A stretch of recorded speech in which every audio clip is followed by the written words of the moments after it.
Okay, I'm going to give you a little couple thoughts about Leonardo da Vinci's tricks. You're looking at the two different types of ways in which the images have been pulled.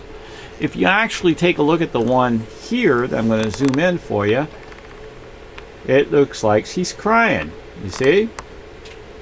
The tear. You see the tear? She's in her right eye right here. Tear next to a big old 2. The tear. Okay, now remember when he died. He died May 2nd, 1519.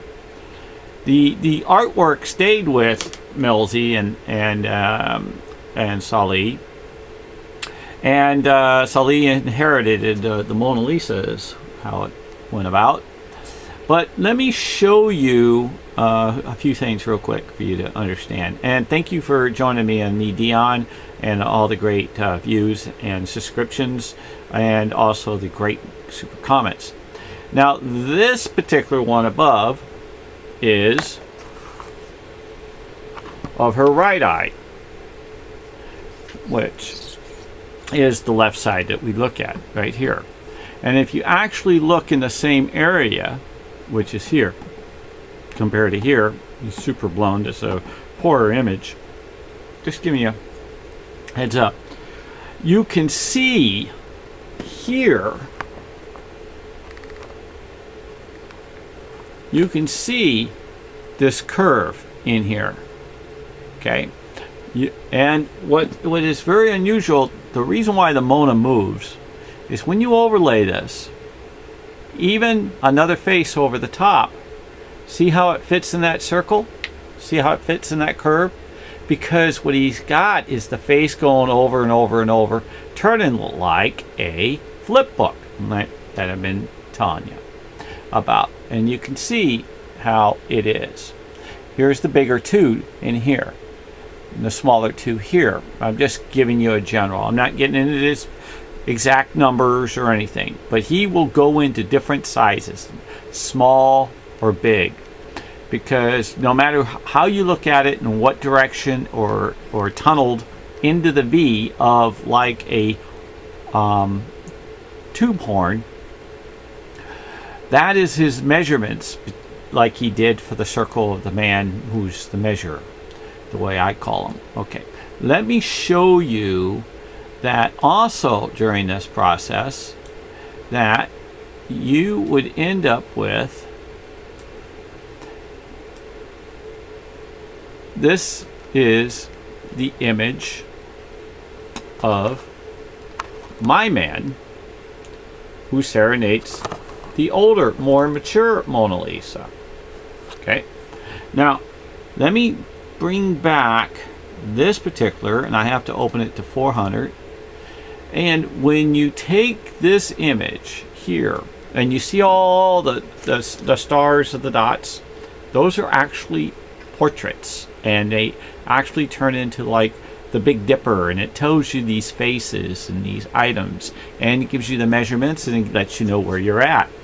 And also it spells out, I do believe this is not only being the art, but I do believe it spells out L-O-V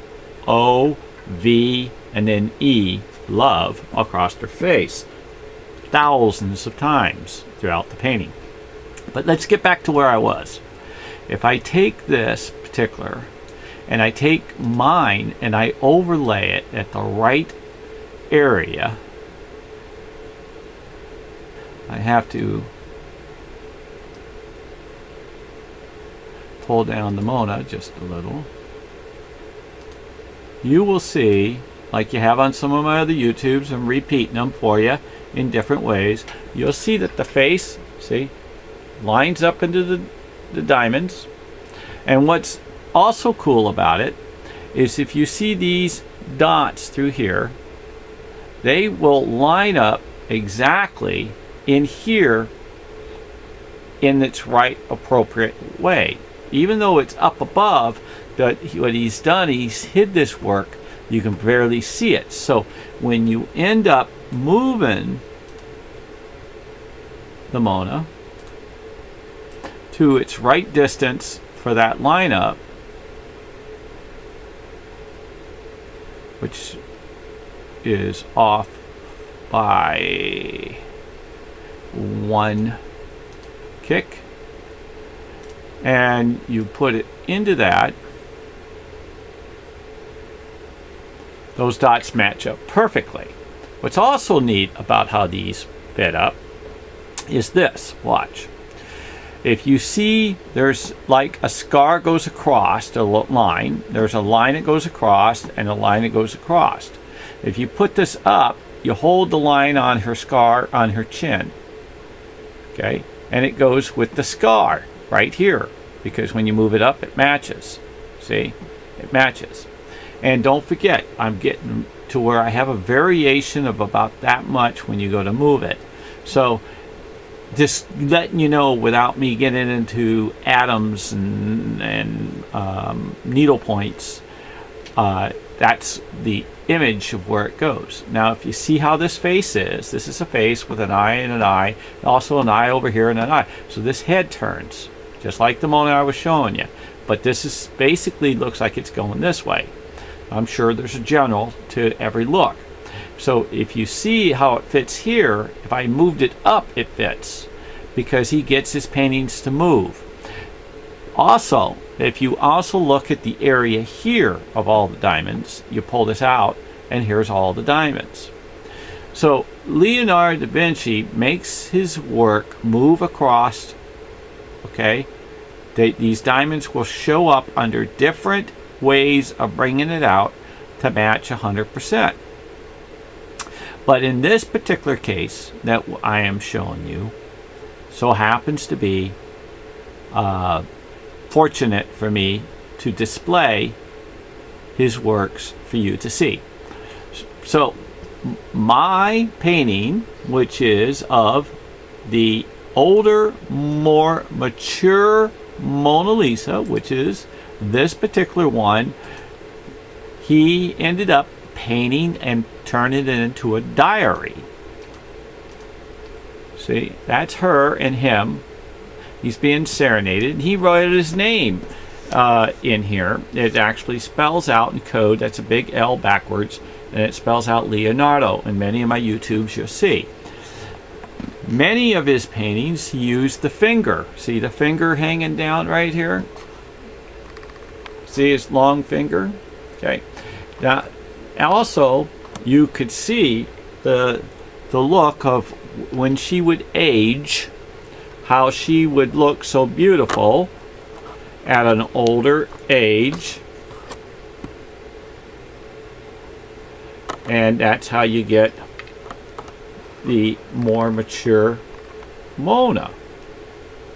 Now, there's also about 8,000 images in my YouTubes of exact items, fits, microscopic. I'm going to be showing you what's in the eye of the Mona on my next YouTube.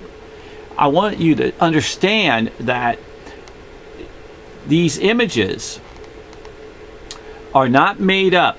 Nothing's fabricated. They're only found by just don't shoot the messenger. Myself, please. So I want to say, hey, thank you for watching. I have tons more YouTubes to load up. I hope by the end of this week I'll probably be about 470 YouTubes. And I want to say God bless the whole world, the universe, and the heavens. I never done this for $1. I got about $500,000 invested just in the study of it by myself, and over 7 years. And so I want you to know that my heart, my mind, my soul, my spirit, and my ability of using common sense is in here. I'm sure I made a couple of mistakes, but it was not intentional. He's very tricky, but my mistakes may not have been mistakes. They might have been other answers that might have been better, because almost anything you see is what you see with him, because he's got everything in the kitchen sink in here. He's got weapons, he's got lovemaking, he's got beauty, he's got fun, he's got Dr. Seuss of every animal's loving him, he's He's got his story of his diary. He's got teaching people painting and out in the forest. He's just absolutely got so many codes and inventions in this painting. It is absolutely flooring of the magnificent hidden works of Leonardo da Vinci that takes my breath away. I actually have to walk away, average 15 minutes every day, and sometimes 10-15 minutes after each YouTube to catch my breath and awes about the